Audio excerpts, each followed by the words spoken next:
This is the tic-tac-toe we made yesterday. It's very simple, console-based, and we'll definitely need to improve it. That's why today we're programming this. This is a UI-based tic-tac-toe. Here's how we do it. Firstly, in the package tic-tac-toe in our tic-tac-toe project, we'll add another class, and we'll call this class advanced tic-tac-toe, and we'll reuse some material that we had in the last video. Firstly, this time we'll actually create an object, so tic-tac-toe and advanced tic-tac-toe, tic-tac equals new advanced tic-tac-toe. This will create a new tic-tac-toe. Typo here, sorry. And next up, we'll have tic-tac.start.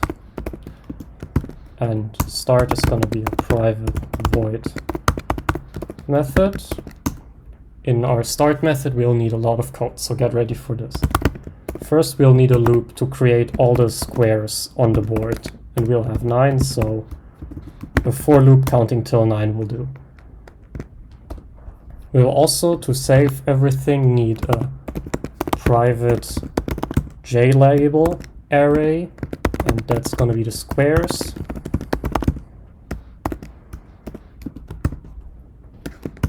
Import JLabel. We'll need private string content, and we can actually borrow the content from here, from the simple tic-tac-toe we made last time, and then paste that in here. Additionally, we'll need a private JFrame that we're gonna call window, and it's gonna be a new JFrame, so initialize that right here. Of course, import it. Up here in the brackets, we can actually specify a title of the window, and that's going to be tic-tac-toe, so that's going to appear up top once we run the program. And we're going to add a private JPanel for our board.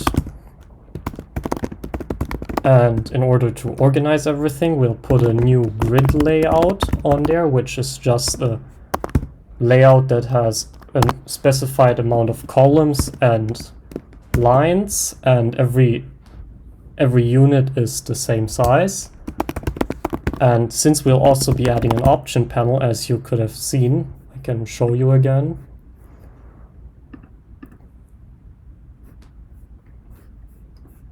We'll be adding an option panel too, with a reset button, a quit button, and a display button down here where we'll display whoever player has won.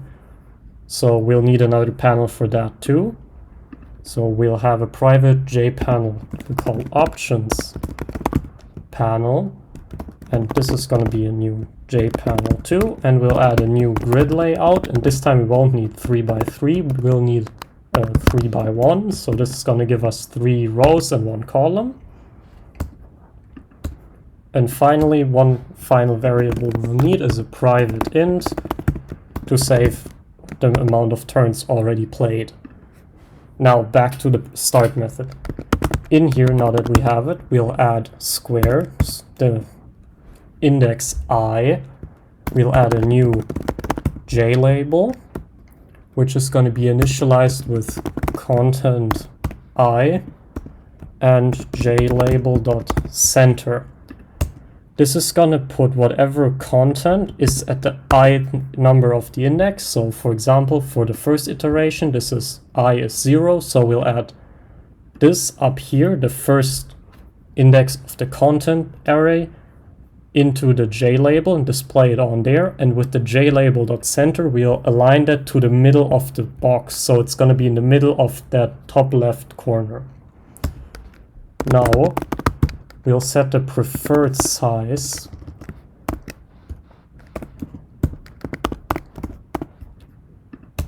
And since I'm doing this on a laptop or a computer, depending on what you're using, we can just say we'll make this 100 by 100.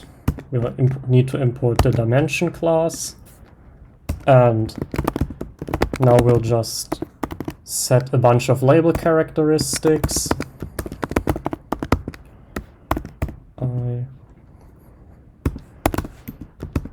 You'll see in a second what this is when we do the label characteristics method.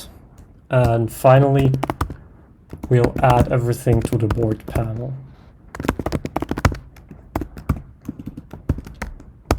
Okay, so here the private void label characteristics will take a JLabel label as well as a int font size as a parameter. And in here we'll set the label to opaque, so it's not transparent anymore. We'll set the background color to white. That way we don't get the grayish background we would get if we used it normally. And that can be done like this. Now we'll set the font, which can be easily done with the label.set font. And we'll create a new instance of the font class, and it's just gonna be sans serif. There's not a lot of option here, so we'll just stay with that.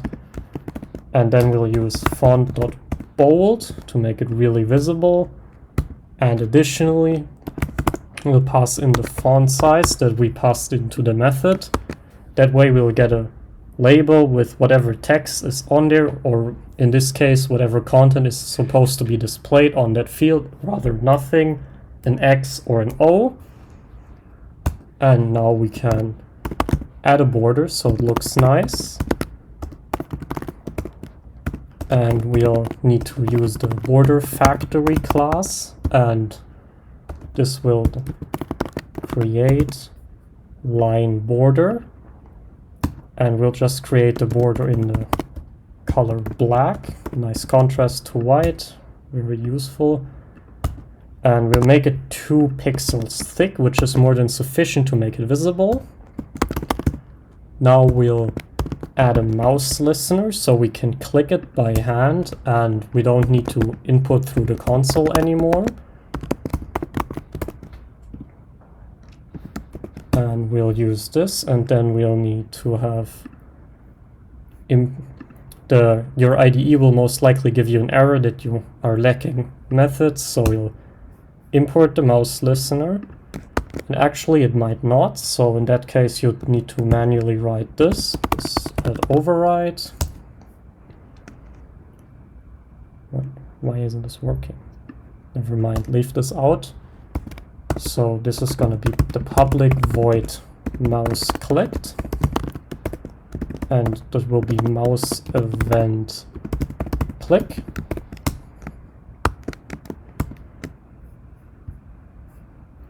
And you'll import java.awt.event.mouseEvent. You don't need the other one.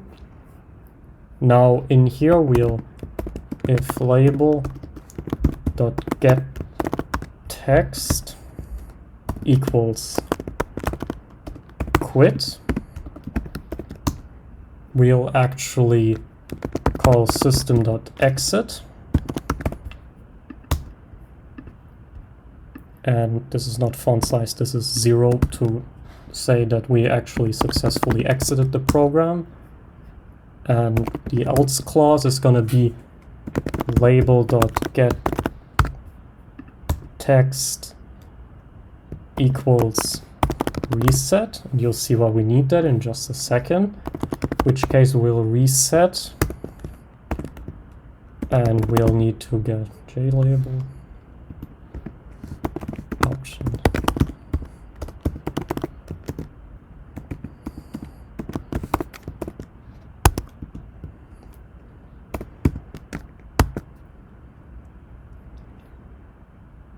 And in order to make this work, we'll add the private void reset, and this is going to take in the JLabel that we'll display the result on as a parameter, and not only will it reset turn to 0 now, and for all the fields it will set those to 0 as well.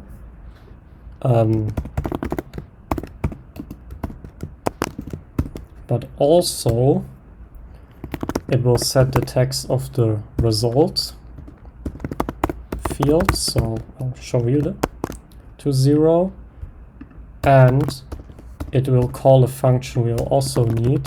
So this is going to be the render function, and we can just add it while we're at it down here, private void render. This is going to be very simple. It's just gonna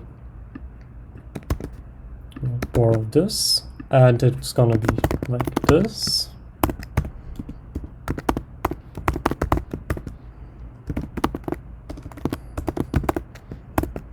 This is needed to update the field. I will display that on a copy of the code. So when we have this is running on a copy of the code. Our code is not finished yet. The render function will update all these fields. And if we wouldn't have the render function, we would be clicking those and the program would be realizing we placed X's and O's, but it wouldn't actually do anything. So that isn't good. The reset function will place the turn to 0, so the game realizes nothing has been played. It will clear the entire board. It will change this text down here, so the X has 1 back to blank, and then it will call render, which, as I just explained, will make everything go blank. Good. Now let's continue. Well, we're also added. Why isn't this working?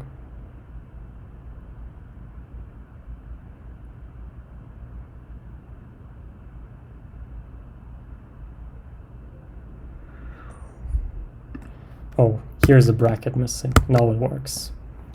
Okay. Additionally, we'll need 2 more methods. So this one's the more labor intensive. After that, you're basically done. We'll need to pass into the label clicked method, which we'll call after every time we click a label. We'll paste in the result label and the square. And in here, we'll need to check if the game end function, which is going to be very familiar in just a moment. And if game end returns nothing, that means no player has won. And the square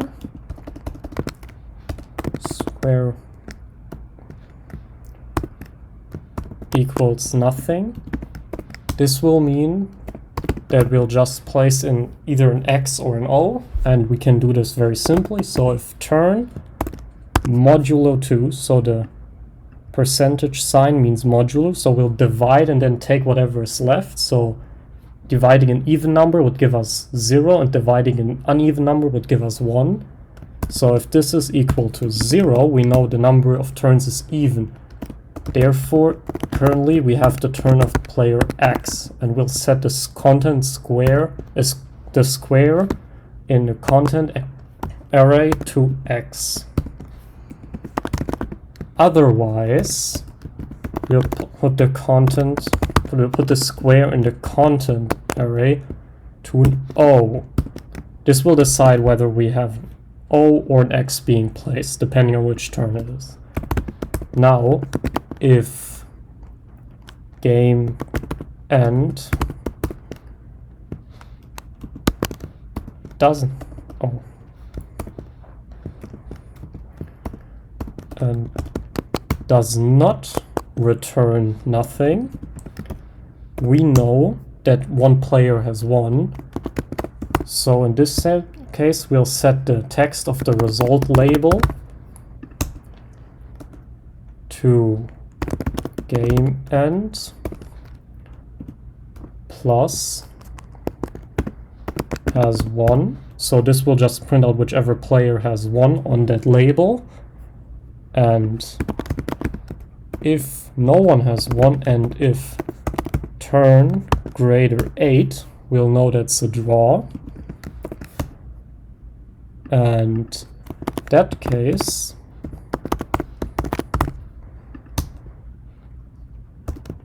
we'll just print out draw.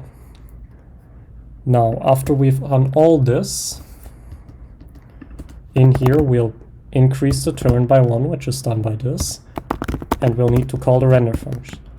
Now, for the game end function, that should be very familiar, because we'll just be taking the function we wrote last time for the simple tic-tac-toe and just copying it over.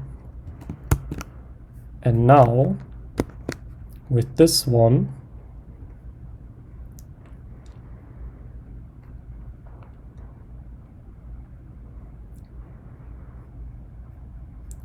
we won't need these two, because we don't need to print a board, we don't need to exit a scanner, which is the problem here. Oh, yeah. So in this case, we'll actually change something up. So we'll put this into a string, and at the end, we'll return whoever has won. So with these minor changes, we can now use the game end function in whatever position of the game we might be in. And if any player has won, the winner variable will return it, and we can print it. So let's, now that this is almost done, we only need to do one thing up here. So the start method isn't complete yet. We'll need to actually create the labels, which is a little bit of copy paste, so not that bad. And this is gonna be the reset label, and we kind of want that. This is another option of making something centered. So swing constants.center will place the text we specified, in this case reset, in the middle of the label. And after we done that, we'll just put the label characteristics. We'll paste in the reset label, and this time we want a font size of 30 because that label is a little smaller. We'll change that. We'll need it 3 times. So the second one is going to be the quit button, and the third one is going to be the result. Don't forget to change up these ones, so we actually change the attributes of all the labels. Put this one to quit, and the result label will be blank at the start. Don't forget to also remove these up here. Those white spaces will actually impact game performance. That is not that great. Now, in all of these, we'll add the respective label. So we'll add the reset label, we'll copy this, we'll put it here, we add the quit label, and finally we add the result. And now to actually use the JFrame, we'll set the default close operation to jframe.exit on close. So if we close the window, the game stops running. We'll set the layout of the window to a grid layout, showing the options on the right and the board on the left. And it's going to be done by this. And we leave a small gap between the games, so we'll add this. This will mean there's no vertical spacing, but horizontally we'll spread out the board and the options a little bit. Now we'll add the board panel to the window, and we'll also add the options panel to the window. And we'll call render a first time. We'll pack the window. This adjusts its size to whatever size is needed to fit the components. And we'll display it. And now, with all of this, we can fix this. We don't really need that. We have the entire game written. Oh, there's one thing we haven't written. In here, we actually need to decide if no special labels, so neither the quit nor the reset label has been clicked. We'll just call the actual method for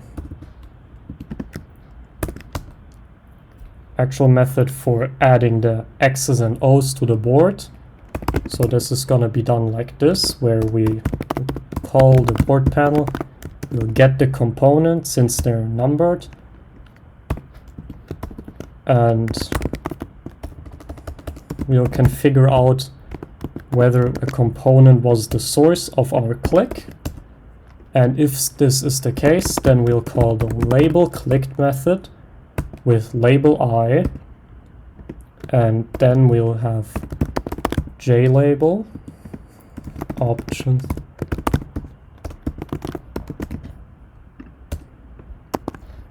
and this is just gonna make sure that the label clicked method knows which square we clicked and also has access to the result panel in case it needs to be updated because it's a draw or either player has won.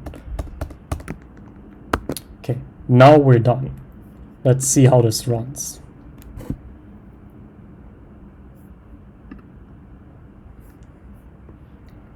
Wait.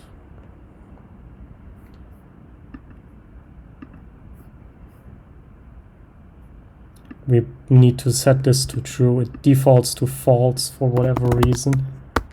So we set this to true. And now we see the game and we can play a normal game of tic-tac-toe and player X has won. Now we also see that we need to update this function because we actually don't need to print that out anymore. So with one final adjustment, we'll be able to completely play game of tic-tac-toe.